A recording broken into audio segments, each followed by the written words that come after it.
My name is Lynda Scurlock. My story title is The Power of the Mind. When I grew up as a little girl, I lived on a street with no children. So I had to find other children to play with. The boys to the south was a group of boys, but they were older. But I found a family that lived to the north, and they were a very special family to me. They were the Coffin family. And there was a mother and a girl a little bit older than me. Her name was Jennifer. There was a boy exactly my age named Tristram. He and I would be going into the first grade together. And he didn't know it, but I had a crush on him, and he was going to be my husband. We were going to get married, and we were going to live happily ever after. But I was only 7 years old.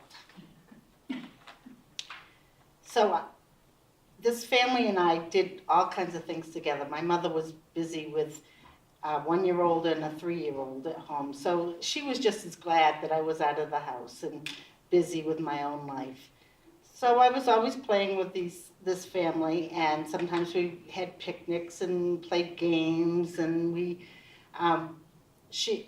Mrs. Coffin had a very passion for the theater. So she took us to plays. There was one play that was cabaret, and I remember all the excitement on the stage and all the movement. And then my favorite was The Emperor's New Clothes. And it was so funny when the lead character came out in his long johns. I just cracked up. I thought that was so good. Anyways, we were always busy and we were always doing things. One morning I woke up and my family told me that I could not go see my friends that day. I said, okay. So I went down to the boys to the south and played with them. And during our playing together, the boys got hold of our local newspaper, and because they were older, they could read. I couldn't read. I was just getting ready to go into the first grade. They were always teasing me, so I took what they said with a grain of salt.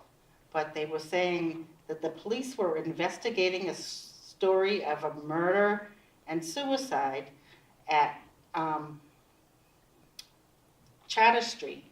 And I said, that's where my friends live. And then they had other parts of the newspaper article that I still to this day cannot remember, but I finally figured out it was my surrogate family. Really, they had become my surrogate family. And they were deceased. So, but I didn't believe it because these boys were sometimes very mean. So I went home and asked my mother, and I said to her, "Is this true?" And she said yes.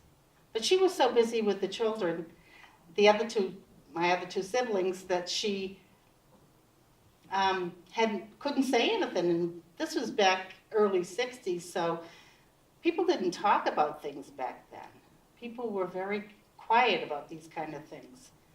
So I didn't know what to do with my feelings, and so I had suppressed them. But what happened, I had to go to school to the north, and I had to walk by this Charter Street every time I went to school. And I walked on the opposite side of the street because I didn't want to be anywhere near the street he lived on. And not only did I didn't go straight down the sidewalk, I walked on an angle like this. I still don't know why I did that. But anyways, I was traumatized, as you can well imagine, and this has affected my life immensely.